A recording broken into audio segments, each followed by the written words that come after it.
The army, which set off the present crisis with a mutiny that forced out the old prime minister. These are the moments when Ethiopia's kingdom came to an end. In February 1974, the Ethiopian military rose up in revolt. By September, they deposed the Emperor Haile Selassie. It was a coup that brought to an end one of the world's oldest continuous kingdoms.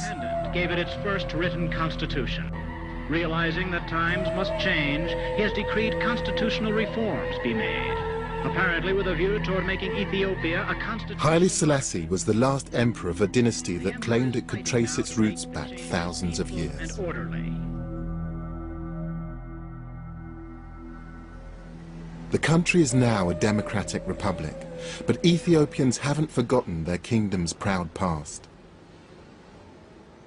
In the capital Addis Ababa, this statue of Emperor Menelik II celebrates Ethiopia's long tradition of independence.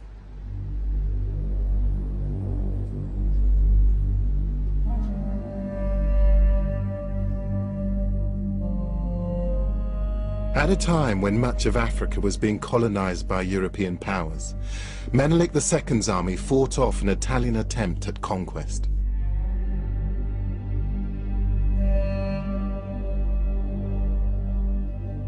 Ever since that famous victory, Ethiopia has been a beacon of self-determination for black people around the world. But I'm here to get back beyond that to the ancient history. I've got here the Kebra Nagast, the glory of kings, the story that tells you of all of those kings, those ancient empires. And I want to get behind that and find out exactly what made this country.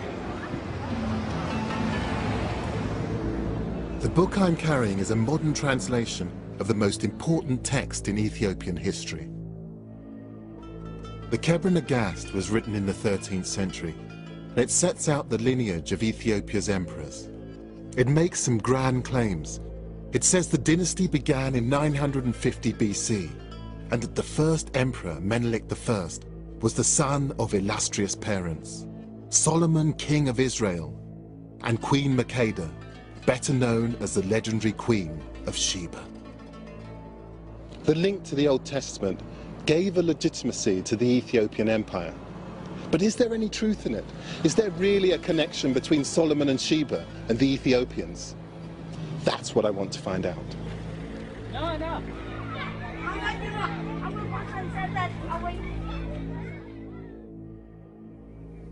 I can't speak to an emperor, but I do have an audience with Ethiopia's most important spiritual leader, the head of the Ethiopian Orthodox Church. As with most ancient kingdoms, the Ethiopian emperors claimed their power came from God. Church and state were inextricably linked. So evidence of the origins of the church might throw some light on the history and origins of the Ethiopian kingdom. Could you tell me something about the history or the origins of the Ethiopian church? 1,000 years before Christianity, Ethiopians have accepted officially the Old Testament order, and they have followed for 1,000 years. So we accepted Judaism, and then we accepted Christianity. Now it is 3,000 years old altogether. According to the patriarch, Ethiopia's Judeo-Christian tradition does date from the beginning of the Ethiopian kingdom. He says that the faith and the emperors came together.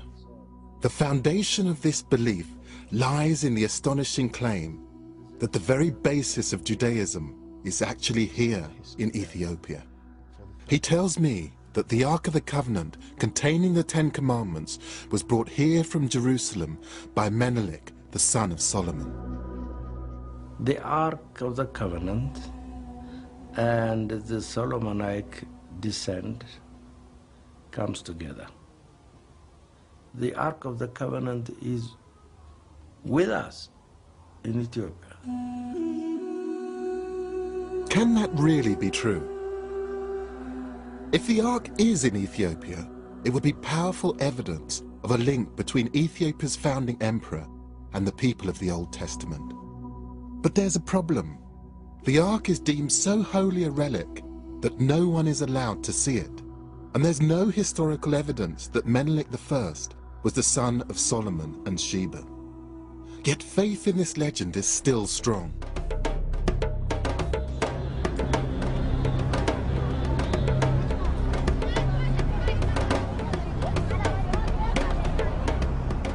I want to find out why it endures and discover whether it's true.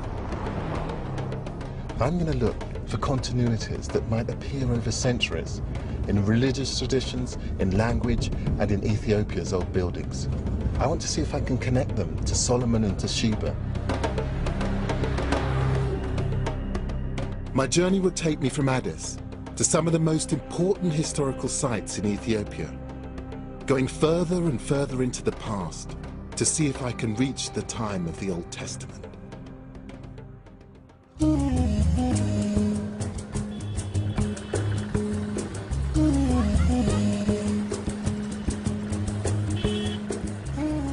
My guide here is Habtamu Mamu.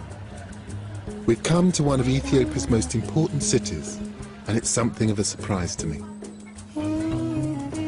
So this is the old city? Yeah, this is one of the 5 main gates of Harari. Right.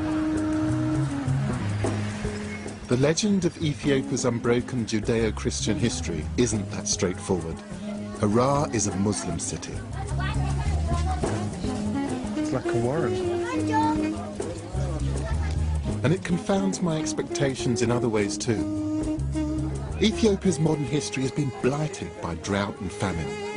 But in places unaffected by shortages like Harare's market, trade is brisk.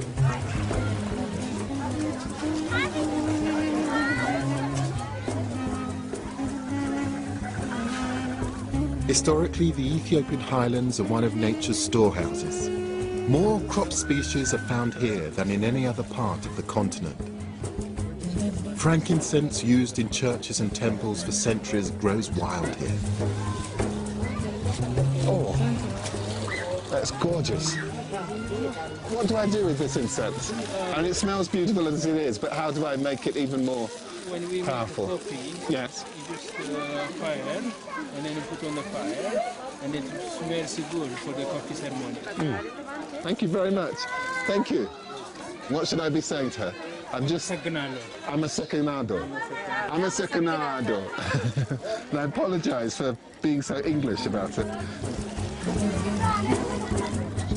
For at least 2,000 years, Ethiopians have traded frankincense north to the eastern Mediterranean, along with a lively trade in other goods. Coffee was first cultivated here in the 9th century, but it isn't the most popular item for sale. This is chat. And it's the stuff that they eat. And what is it good for you? What does it do? The chat. It's very good that it makes you awake. It's just the stimulant. It makes you strong. It stimulates you more. It's to make me Stimulate. really. As well as its secular uses, chat is used here by Muslim mystics to help them on their spiritual journey. But perhaps it's not a surprise that there should be such a strong Muslim population here. After all, it's only a short hop across the Red Sea to Yemen and Saudi Arabia.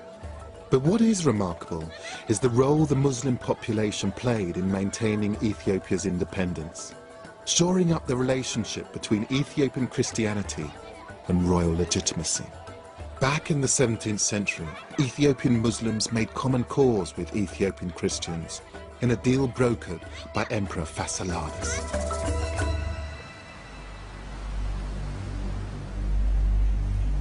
I'm heading to his capital to find out more about him and the Ethiopian kingdom he ruled over. I'm traveling to Gondar across Lake Tana on the ancient trade route which avoids the mountains. The unlikely alliance of Christians and Muslims came about as a reaction against foreign interference. During the 16th century, the Portuguese arrived with 2 purposes in mind. One was to take over the Muslim trade routes. The other was to find a mythical Christian ruler called Prester John. They travelled right down the west coast of Africa in search of him. And then when the boat technology improved, they came up the east coast. And it was here in Ethiopia, that they thought that they'd found him. Prester John turned out to be a figment of European imagination. Instead, the Portuguese found a real Ethiopian Christian kingdom. And whilst they enjoyed some success in converting the local population to Catholicism, their attempts angered many. A foreign imported version of Christianity united Ethiopian Christian and Muslim alike under the banner of Emperor Fasciladas. They expelled the Portuguese and executed their Jesuit priests. Ethiopian traditions were again free from outside influence. Some seem unchanged to this day. Papyrus canoes like this one have been used here for thousands of years.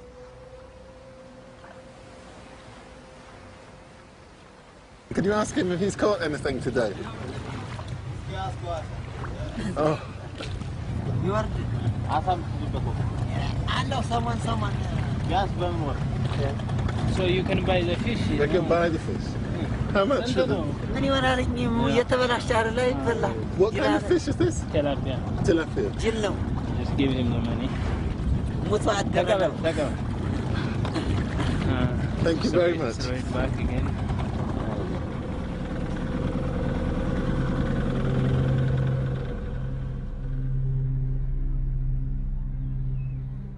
To the north of Lake Tana lies Gondar, Ethiopia's 17th century capital. It's dominated by an impressive castle. The city was built by Emperor Fasciladas in 1635, the man who brought Christian and Muslim together in common cause. I've arranged to meet the curator here, Getch Yigso. Hello, sir. Hello, Getch. Yeah, you're welcome. Lovely to meet you. Good. It's just so spectacular. So what am I looking at here? So you'll see a real African castle. This is really the first place black people who live in a castle. In palace in Ghana and in Morocco, in Tunisia, such castle. This is the first and only castle. The man who built it was determined to defend Ethiopia's independence. Getch tells me that Emperor Fasciladas was a strong leader in control of a significant capital. Oh yeah, because in Ghana at that time there was about 60,000 inhabitants, you can imagine. That was 400 years ago. It's a big town. So we're able to imagine that he was a kind and very visionary man, very wise man. That's why he built such an edifice, an impressive castle. Fasciladas wasn't just displaying his power with this building. There are telling clues that he was also asserting his legitimacy by reminding people of the link to King Solomon and the people of the Old Testament.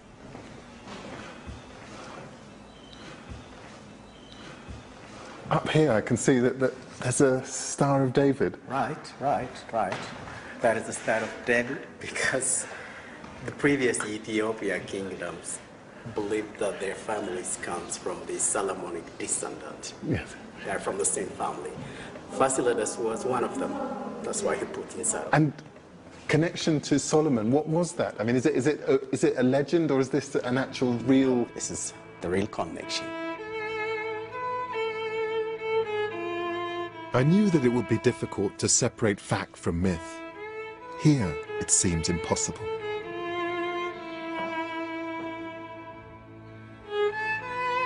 Of course, the Star of David is only one hint that the emperors claimed to be descended from Solomon. I'm wondering whether there is anything else in this castle that points back to the world of the Old Testament. For me, the best way of getting a real sense of the building is to sit down, just spend a few quiet minutes, just sketching. I suspect that Fasciladas may have been more influenced by outsiders than he would have cared to admit. The battlements look Portuguese to me, and the domes look east towards perhaps India. But I can also see what looks like a curious technique. in the way the long wooden beams have been used in the stone building. I'm particularly interested in how the architect has used this beam to support the masonry, and it's a wooden beam. It's quite unusual for it to be that long. The beam's unnecessarily long for its function. My hunch is the design may be a throwback to an earlier time. It's almost like an architectural quote. To see it here in this site where they've absorbed influences from all over the neighbouring regions is absolutely fascinating. Details like the beam suggest that while there were some outside influences on the kingdom, local heritage and traditions were fundamental. And the execution of the Portuguese Jesuits shows the emperor's determination to defend the distinctive role of the Ethiopian church. Just as in Western Europe, many of the oldest buildings still standing in Ethiopia are churches. And I feel sure these buildings can tell me about the relationship between the emperors, their faith, and their history.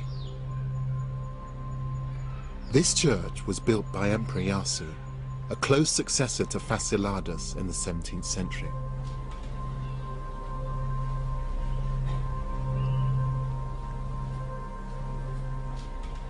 This astonishing painting is completely different to anything I've seen in European churches or in missionary churches elsewhere in Africa.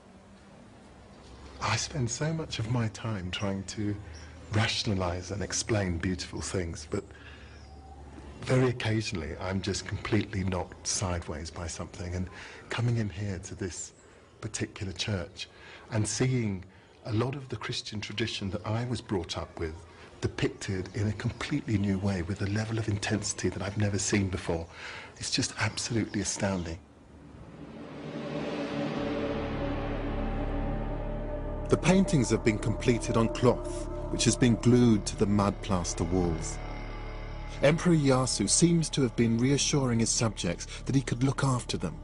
He commissioned artists to paint angels on the ceilings as if protecting the worshippers below.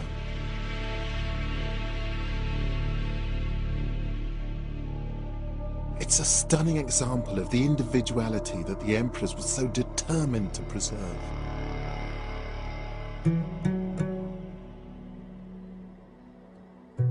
And I can't help wondering whether other telling traces of the past still survive within Ethiopia's ancient churches.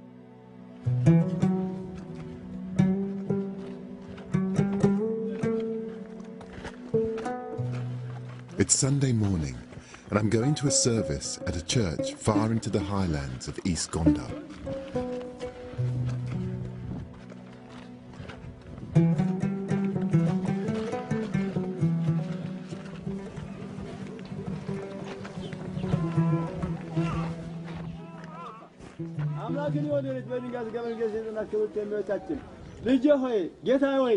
Bible passages are being read in Ge'ez, the ancient language of the Ethiopian kingdom. It's related to Arabic and also significantly to Hebrew, the language of the Old Testament and King Solomon himself. Haptamu says that no one speaks it now. For Ethiopians, it's like the Latin Mass. But this isn't the main event. The crowds are outside a cave, and it's this cave that has the real significance here.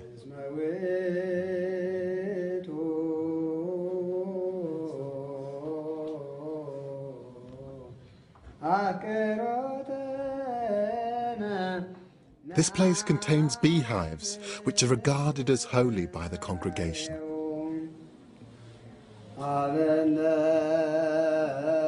That's how they make the honey from the ceiling of the cave. Amazing.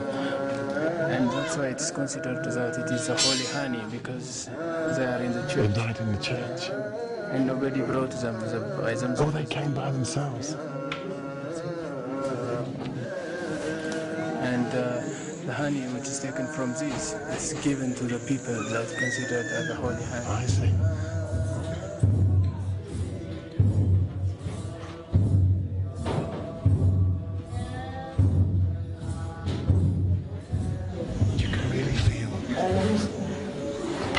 feeling of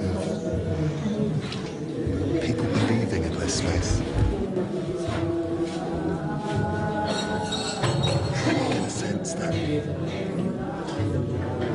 it's not just communing with God, it's making contact with a very profound past.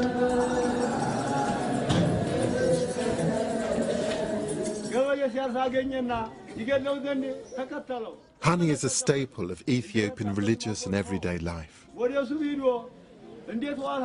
From the honey, the Ethiopians make a kind of mead, which is called tej. It is both the national drink and the communion wine. This honey is believed to have healing powers, a cure for everything from minor ailments to major ones, like leprosy. Honey has long had a special place in other cultures in Africa and the Middle East. What's unique to Ethiopia is its connection to one of the kingdom's greatest rulers. It's said that a swarm of bees prophesied his future greatness when he was a baby, and that he was named after the bees' humming sound. His name was Lalibela. The city he built, which today bears his name, is a place which has no parallel with anywhere else on earth. I've travelled east from Gondo. Now I'm heading to one of the most important places in Ethiopian history, Lalibela.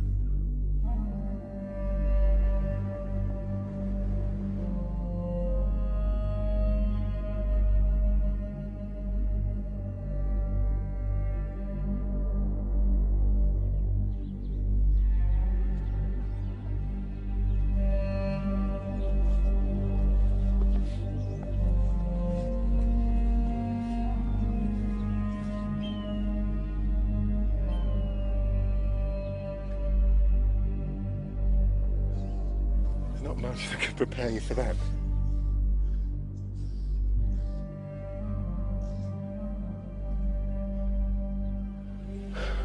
It's just astonishing. This is one of the churches of Lalibela. They've been sculpted out of the mountain, each one carved from solid rock.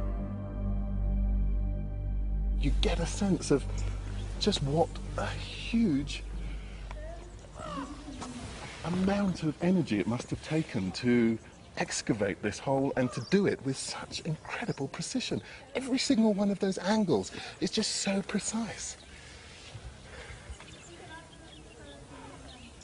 You can still see the subtle incline of the hill on the roof, but the actual body of the church. And if you designed it, made it in concrete with molds, you couldn't make it more precise. It's just astonishing.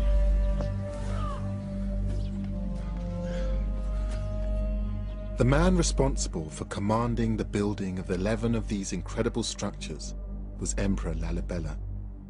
But according to the Kebra Nagast, which was written more than a century after these churches were built, Lalibela was an interloper, a member of a rival dynasty which could not claim Solomonic descent.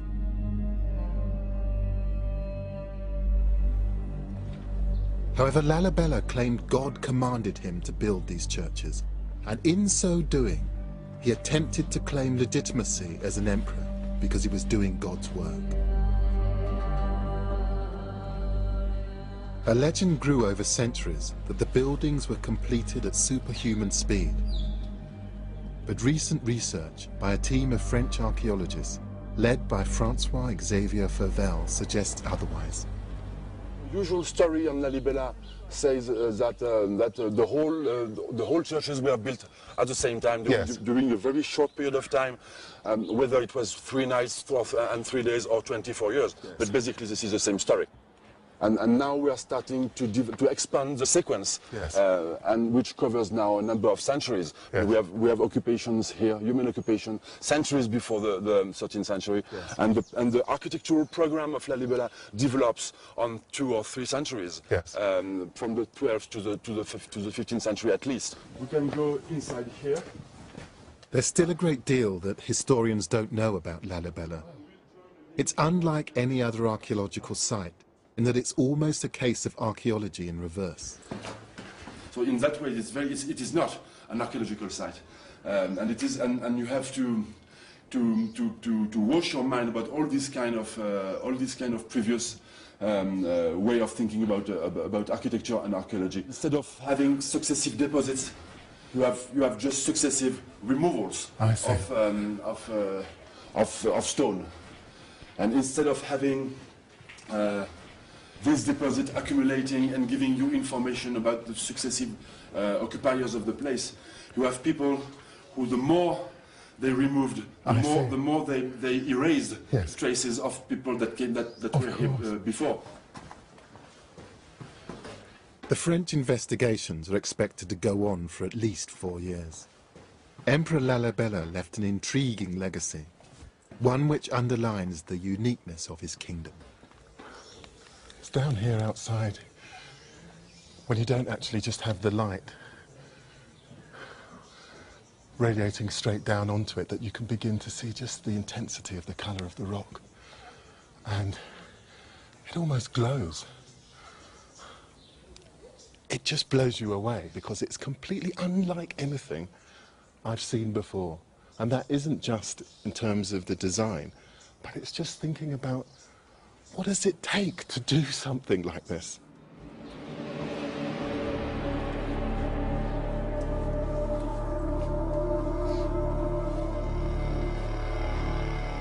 It's a breathtaking display of the emperor's power to be able to command his people to excavate thousands of tons of rock without any form of mechanization. And it speaks of the cosmopolitanism of this part of Africa at the time.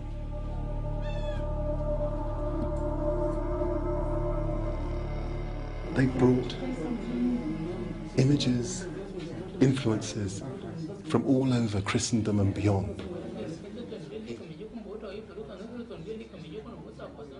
I look at the influences and I'm just amazed that there's a two-headed eagle that you might see in Constantinople. There's a Star of David, and in the centre of the Star of David is a cross. And in the friezes above the arch are what look like Greek icons. It's an astounding coming together of different cultural influences to create something which certainly aesthetically works, but also sends a signal about this being a new centre of religious thinking, a new Jerusalem.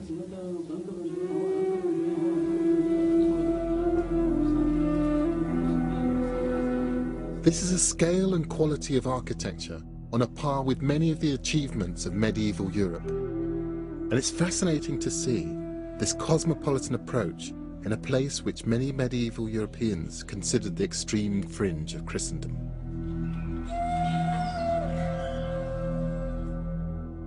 Thousands of pilgrims made the journey here to worship, and 700 years later, they still do. People come here to the 11 churches of Lalibela from all over Ethiopia and beyond.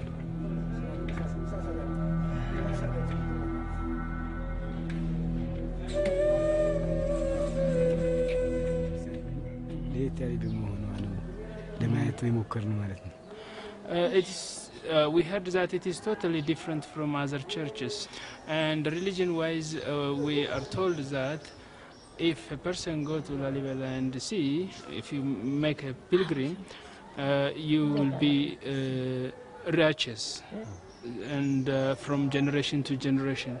So that's why we luckily come here and to see the church. There's no doubt that Emperor Lalibela left the kingdom something lasting and significant. It might also provide me with another clue that takes me further back into the past in my search for the kingdom's origins. The architectural features are very distinctive. These shapes are thought to represent the rising sun, and the lower windows have a variety of cross designs.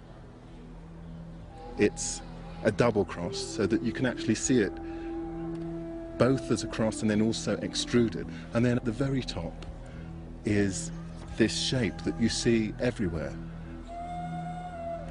One of the things I beginning to think about this building is, just looking at these windows, you are forced to ask the question, why? Why these shapes? But also, why go to this length of bother to create something quite so complex?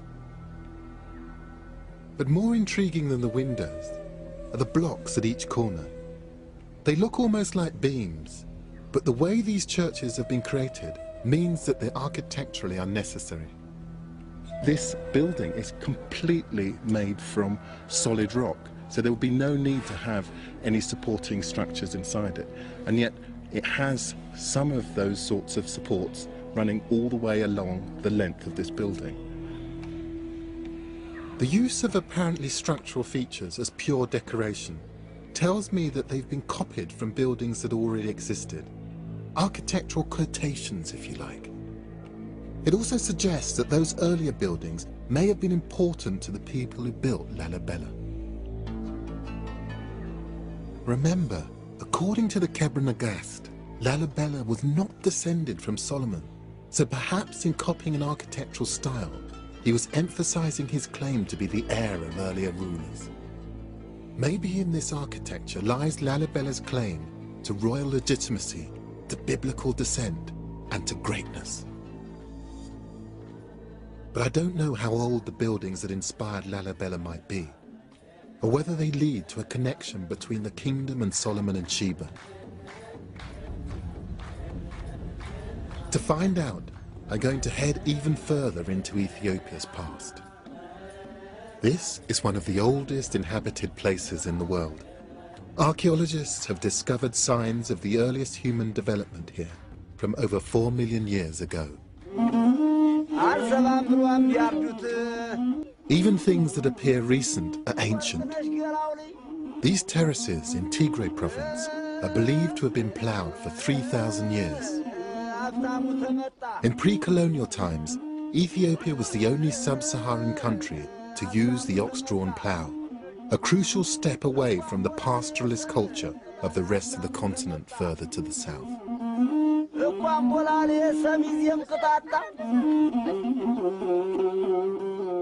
The terraces rise from the bottom of the valleys to the mountain peaks, and they all have to be ploughed in time for the rains in a few weeks' time. I want to try my hand at a 3,000-year-old skill. I'm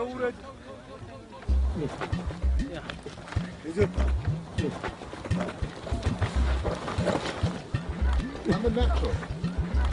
How do you go out of a job here? Hit, Velo! I nearly had my eye out there. How do I stop them? What do I do to them? Stop!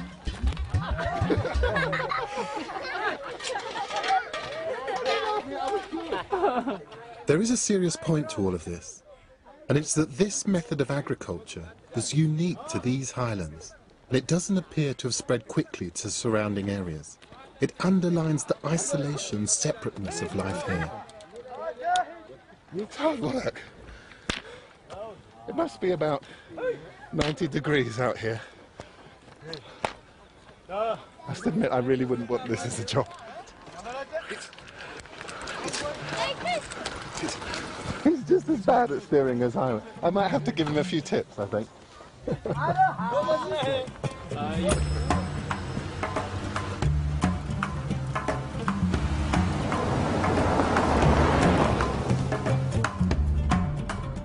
We're 10,000 feet above sea level here, and visitors to towns like this are unusual.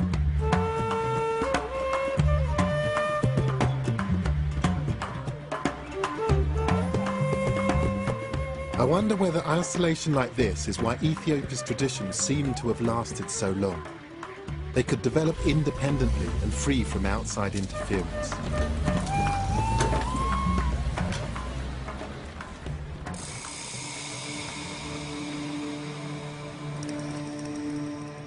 But there are few places in the world more self-consciously cut off than my next destination.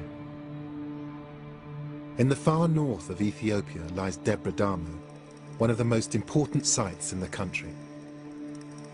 Debre Damo is one of the oldest buildings in Ethiopia, and it sits on top of this imposing table mountain. It's a monastery dating back to the 6th century, and its famed isolation is justified. The only way to get to it is by climbing a rope made of goat skin up a steep cliff. And hopefully do a quick prayer for us as well. I need all the help I can get. Good luck, Haptamu. Thank you. It seems like a good idea to send Haptamu up first. He can show me how it's done. Oh.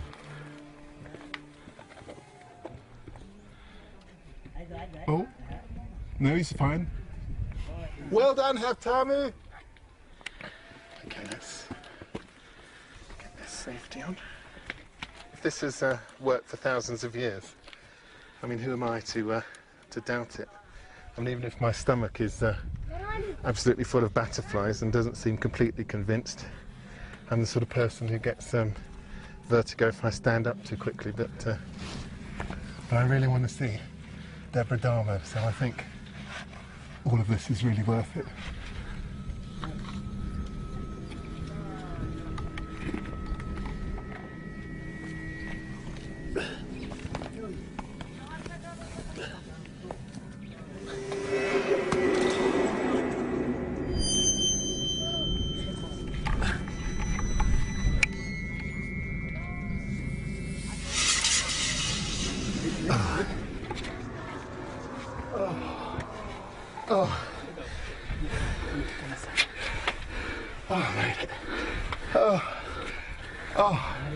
That probably wasn't very dignified, but I don't care.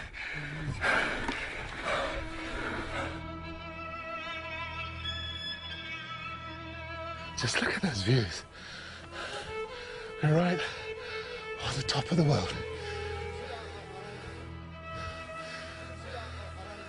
Coming up here, getting up here, I wouldn't have missed this for the world.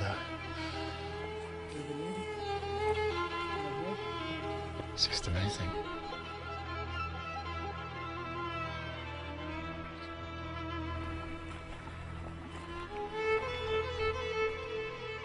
When the monastery was first established, it's believed that up to 1,000 monks lived up here.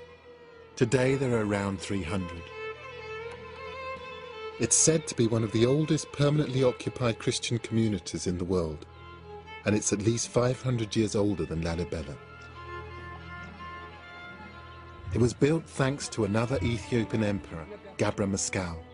He ordered the construction of a colossal ramp to help get building materials up onto the plateau. Once the monastery was completed, the ramp was demolished and Debre Damo was isolated once more.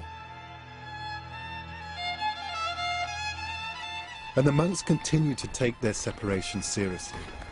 So they don't allow women up here, is that right? That's right. No women. No women at all? No women at all. And that's ever? There were never any women allowed up here? And that's the church. In fact, ever since the 6th century, they haven't even allowed female animals to be brought up from the valley floor. The fact that Debre Damo has been so cut off for so long could be useful in my search for how this kingdom's traditions have echoed through the ages. I need to see the most important building here. Tomorrow I'm going to join the monks at a special service inside the 6th century church. So we're going to try and get a little bit of shut-eye and then be up with the sun, because that's when the monks get up.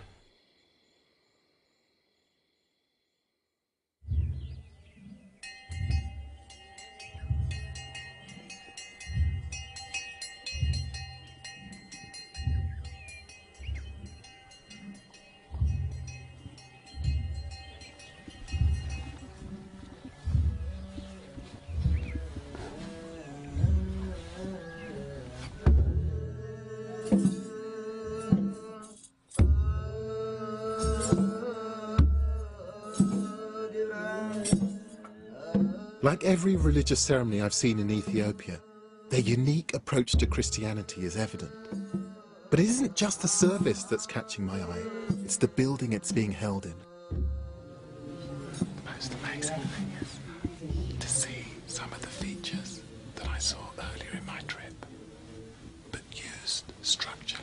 you begin to get a sense of that history that was being evoked by the architects of Lalibela and Gondar. But here, it's actually holding up this structure. This was what they were echoing. Here are the square-ended beams I saw on the corners of the windows at Lalibela's rock churches. The rising sun window designs here too. And I last saw these distinctive long wooden beams in the castle at Gondar, where the architecture struck me as being from an older local tradition. And here it is in a 6th century church, made from small uneven stones.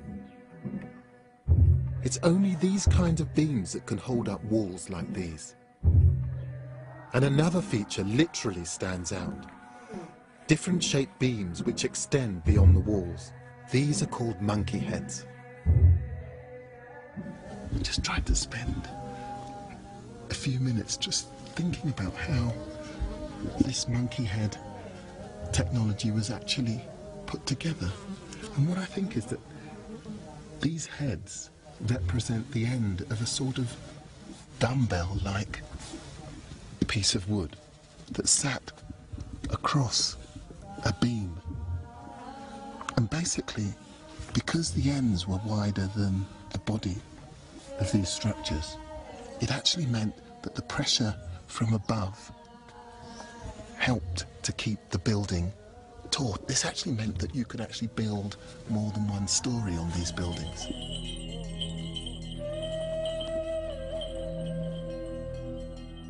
Here is a distinct continuity of architectural styles, which it's almost certain were developed indigenously over nearly 2,000 years.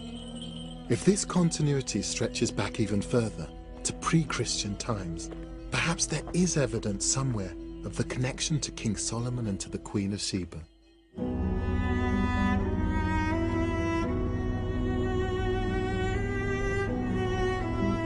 Debradamo deliberately cut itself off from the world. My next destination was once the busiest and most important city in Africa, Aksum. The interesting thing is that at the time that Debradamo was being founded, Aksum was a huge, thriving city. And I'm just reading this book, which is about Aksum at its height, about it being a huge ivory market and people coming from all about to trade with this enormous empire.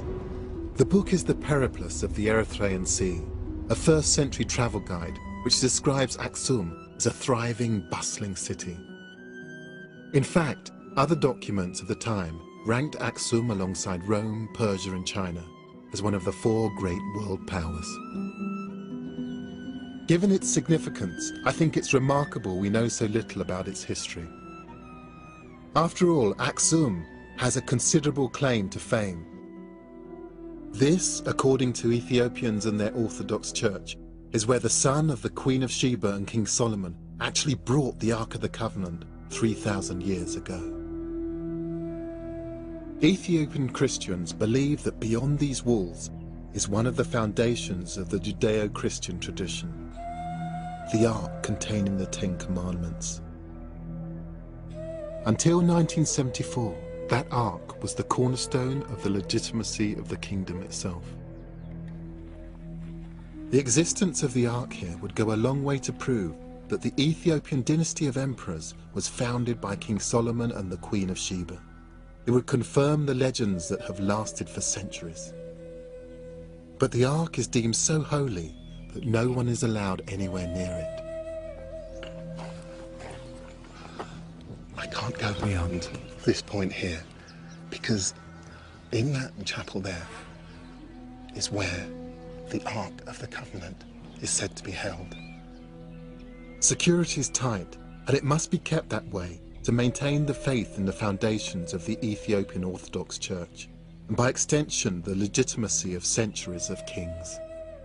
If the Ark is not inside this building, then the foundations of the Church and the Ethiopian royal line would be destroyed.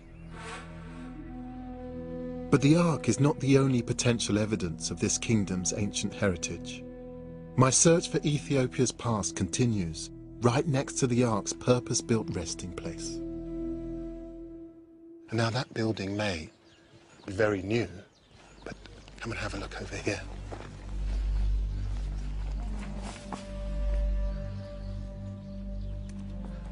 Down here is something very, very old. This is the remains of a building which is 4th century, said to have been built by King Ezana.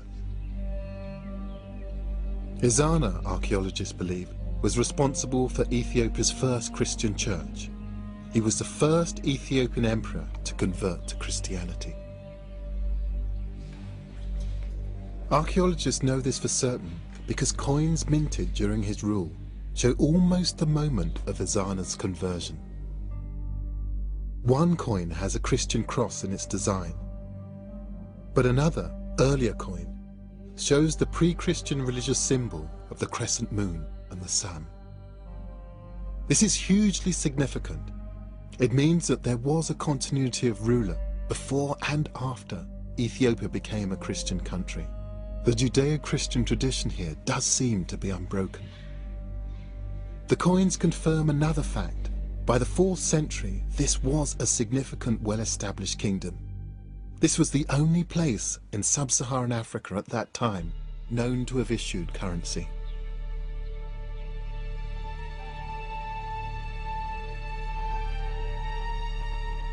The coins aren't the only objects in Aksum that show the power this place had at the beginning of the Christian era. These are the grave markers, or stelae, of the emperors at Aksum. They were made from solid granite, and some date back to the 1st and 2nd centuries. They are thought to be the largest pieces of stone ever to come out of a quarry in the ancient world. The tallest stood at over 30 meters and weighed around 500 tons. I think they're as impressive as any monument I've seen in Athens or Rome.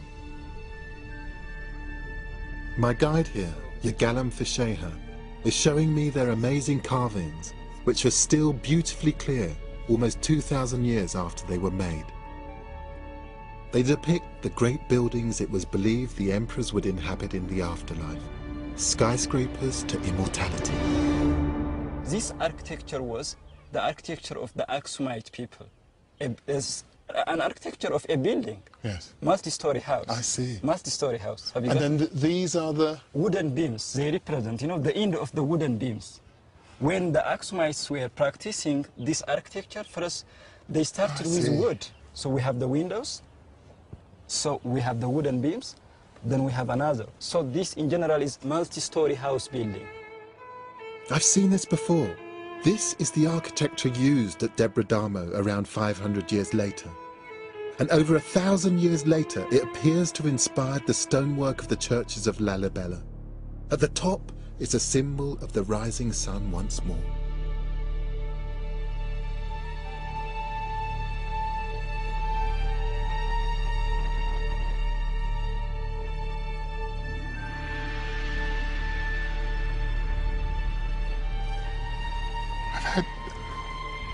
Just a very quiet epiphany moment when this journey has begun to really make sense.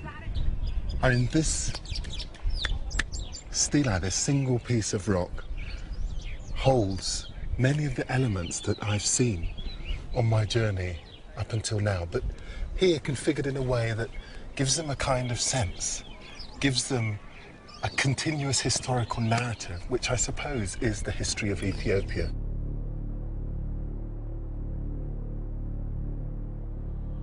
The features on these stelae, marking the ancient burial places of Ethiopian emperors 2,000 years ago, have been consciously echoed down the years by the emperors that followed them. What I'm seeing at Aksum are continuous traditions taking the story of the Ethiopian kingdom back to the beginning of Christianity. But I still want to find evidence that the kingdom might go back even further, to the days of Solomon and Sheba. Yegalam has one more ancient artifact to show me.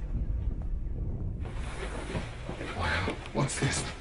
Here we have a memorial stone inscription which was written in the beginning of the 4th century by King Ezana, the first Christian king of Aksumite kingdom. So what's inscribed on it? The message of the inscription is more about his military victories and more about his political power. It's a proclamation, a kind of tourist information sign, telling visitors to Aksum about the might of the emperor. And it's multilingual, the inscriptions in the local Ge'ez language, still used in church traditions. It's in the international language of the day, ancient Greek, and it's in a language called Sabaean. Sabaean was spoken only for a brief time, and only in this part of Africa and southern Arabia. Historians think it died out around the 8th century, but it first appeared around 1000 BC. It's the language of Saba, the part of Yemen where the Queen of Sheba is said to have come from. This stone is from the 4th century AD, 1400 years after the Queen of Sheba is supposed to have reigned. It's not the Ark of the Covenant, but it does point me deeper into the past in my search for the kingdom's origins. It's thought that the kingdom of Aksum was a continuation of a civilization which had existed nearby. That's where I'm headed now. Just 20 miles away is the town of Yeha. It could be the Old Testament world I've been looking for. In this ancient town is a pre-Christian temple.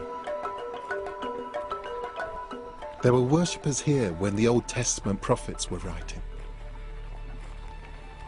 Over here, there would have been an altar. And it's quite a deep well beneath the altar because there would have been ritual sacrifice here. This would have been a place in which the blood would have been allowed to drain. An important part of Old Testament Judaism was making offerings in the form of slaughtered sheep and goats. And this may well have been a bath where people would have come to cleanse themselves. I mean, this building suggests all sorts of things. Not much is known about the people who built this temple, but archaeologists believe this is the oldest surviving building in Ethiopia. And it predates everything that we've seen up until now. And the quality of this brickwork, it just belies the fact that this building is 500 BC. That means it's older than the Parthenon in Greece, and centuries older than Rome's Colosseum. It echoes the Judaism of the Old Testament, the faith that the Ethiopian Orthodox Church claims was adopted here 1,000 years before Christ. And it echoes what the patriarch told me at the start of my journey.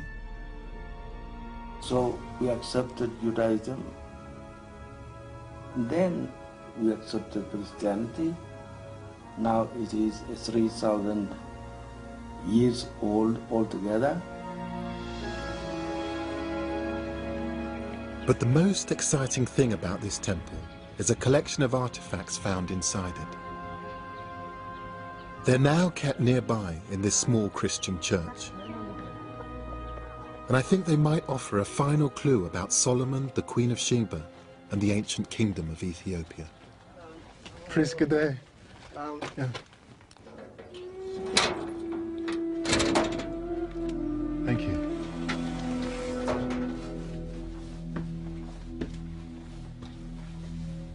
I didn't know it would be like this. There are crosses and scriptures spanning many years of Christianity. Thank you. And there's an incense burner which doesn't belong in any church. It's been carved with the pre-Christian symbol of the crescent moon and the sun. Archaeologists think it dates from the 5th century BC. And from the same era as the burner are these stones, inscribed in the language of the Queen of Sheba, Sabaean. These are almost certainly objects from the time of the Old Testament, and they show an ancient link between Ethiopia and Saba, the home of the Queen of Sheba. This takes us back to, well, to the very beginning. I mean, a lot of people talk about the Queen of Sheba, and here you're showing me a stone inscription which may well mean that all of that is true. It's pre-Christian evidence of the Queen of Sheba's language in the heart of ancient Ethiopia. It means it's just possible that the legend of her son founding Ethiopia's kingdom is based in fact. I wanted to find out whether there was any truth in the legend of Ethiopia's kingdom being founded by the son of King Solomon and the Queen of Sheba. In Ethiopia, separating legend from fact is difficult.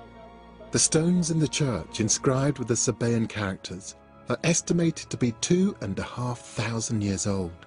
Not quite the 3,000 years the church claims for its connection to the Old Testament, but not far off. And whilst there might not be proof of a blood connection to Solomon, there is a striking cultural connection to the world of the Old Testament.